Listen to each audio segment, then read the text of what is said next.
everyone. So just a little bit of context to my problem. Ever since I left high school, I kind of had enough of my life and I went on my venture to find my purpose. Well, actually I didn't. I just tried to enjoy myself. But I realised along the way I started meeting new people, and the way I thought and the way other people thought, I realised was quite different. And I realised I'm an unbelievably anxious person, and it wreaks havoc on my life, and I just want to live a life without anxiety, but I don't know how to do that. It's like just going to the shops, it stresses me out. Like I think, I don't want to drive and then meet someone who like tailgates me and then I get stressed, and then I don't want to meet someone who's rude and it's just stressful. So I just want to live without stress. My answer is going to annoy you. Okay.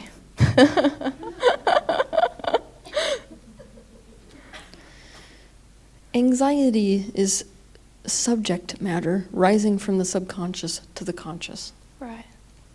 You get away from anxiety, you get away from awareness. Right. Okay. Also, anxiety is an interesting little bugger. Okay. In that if you go away from it, it makes it worse. It does, yeah. So it is the constant quest to live a life without anxiety that creates the anxiety.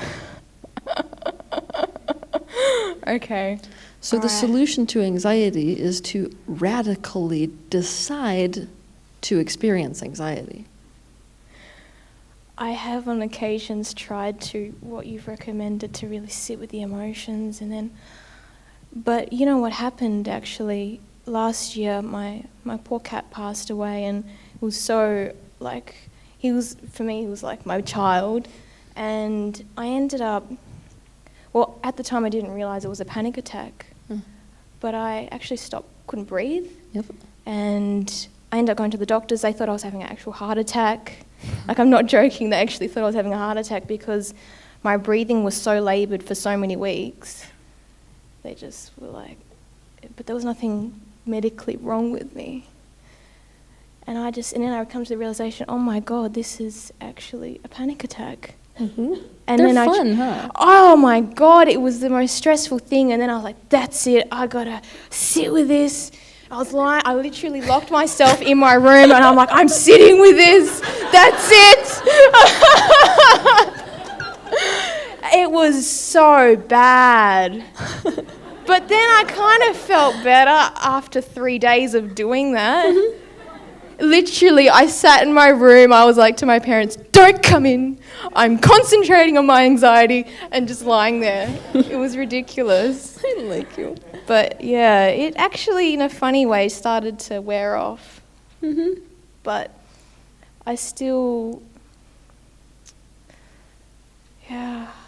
It's not just about sitting with anxiety in a locked away room. It's about learning to feel anxiety and continue. Now, sometimes there are certain types of anxiety where you can't do that. You're literally going to have to sit down. But there's types of anxiety that you can be with and move forward. It's the energy sort of like when a mom has a little baby and she's also got to do the dishes. So she puts the baby on her tummy. She's not like ignoring it, straps it in, says, I've got you, doing the dishes. Okay. It's moving forward with your anxiety, not despite your anxiety. Yeah. Okay. So, but any attitude to try to get anxiety to go away is going to not work. Yeah. Yeah. Okay. Get a handle on your fear of the future. Yeah, you can see that. Yeah, I'm scared shitless. Yeah. How do you... This is going to sound silly but how do you not be scared of the future? Like, it just freaks me out a little bit. You come up with contradicting thought to whatever you're thinking that's making you afraid of the future. Right. So, for example, say if I'm scared of the following week, Mm-hmm. how do I... One antidote to that would be to add things in your week that actually feel good that you can look forward to. That's okay. one remedy. Right. The other remedy is, what am I afraid is going to happen this week? And then look at each one of those Yeah. and shoot holes in the evidence. Yeah. Yeah. Okay. I have to do this every time I get on an airplane. Yeah, it's not fun. I hate it, yeah. Yeah. Yeah.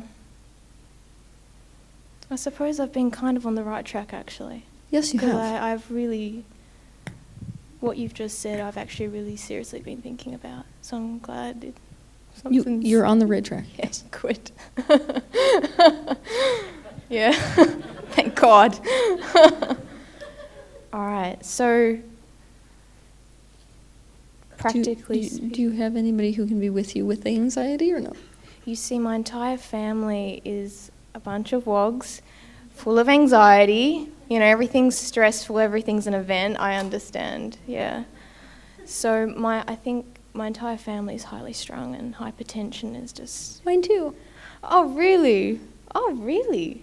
Mm-hmm. Oh, interesting. I don't know. Some of us, back in the cave days, survived by fighting off the enemy. Right. Others survived by running away. Hmm. Hypervigilance. So, I missed what you were saying out of that story. How's it? It's really funny. Please, yeah. I told a joke that just got lost on everyone in the audience. Right, okay, thank God. So, A lot of your coping mechanisms have actually bled down through your family yeah. and the family temperament for generations. I'm talking thousands upon thousands of years. You can trace these traits back. Oh, God. It's my joke about my family. Oh. I have an anxiety-based family as well. Oh, right. I'm so glad I inherited it. Oh, God. Mm. Yeah, my family members are the ones that at 3 a.m. are up going, oh my God, what if this happens? Full body rash, eczema. Yes, yeah. Yeah, we were the family that survived by getting away. Panic. All the time. Yeah. Yeah. I hate it. Yeah. Grassie's the opposite. See, her family's like the... Oh, I'm so jealous. yeah, me too. Very jealous. So my joke Yeah. always about this is like, this is how we survived. Yeah. Yeah. It's so true. Oh. You should try driving with my mother. Oh. Gordy! But like, what's really bad is when I watch myself drive in the back of the car, I'm like, my God, I'm my fucking mother. I just turned into Yeah. Okay. All right. So, from a practical perspective, with another person who's not so anxious, Mm-hmm. sit with my anxiety with them, or how should I? Oh, it doesn't matter if they're not anxious or are anxious. It's just that... It tends to just get really out of proportion when everyone's anxious. It kind of just blows up. Yes. Yes. There's a reason when something goes wrong in my life, I don't ever call my mother. Yeah, certain people you don't call. No, I'm saying there are people, friends especially, who Yeah. can be with you however you feel. Yeah. And they can help you explore the anxiety. Look into it instead of try to get away from it. Okay. All right. This has helped. Ready? Anytime anxiety surfaces, it's something that you don't know that is rising from the subconscious to the conscious mind. So if you can train yourself that every time you feel that panicky feeling, you're about to know something else. Oh, that's cool. Oh yeah, I've actually it helped, trust me. It's like Yeah. my number one favorite thing I did. Cool. Because the wires got crossed a little bit in a good way. Yeah. Now I'm like, 'Ooh, opportunity.' That is actually, I like that. I really like that. Unless I get in a plane. Yeah. Okay, so when I feel anxiety kind of coming up again, just kind of sit back and go, something is about to happen. Mm-hmm. I like that, because I like exploring new things. It's what I don't know that I don't know. Yeah. Okay. I quite like that. Yeah, I'll try that. Okay. Yeah, thank you. Really appreciate that.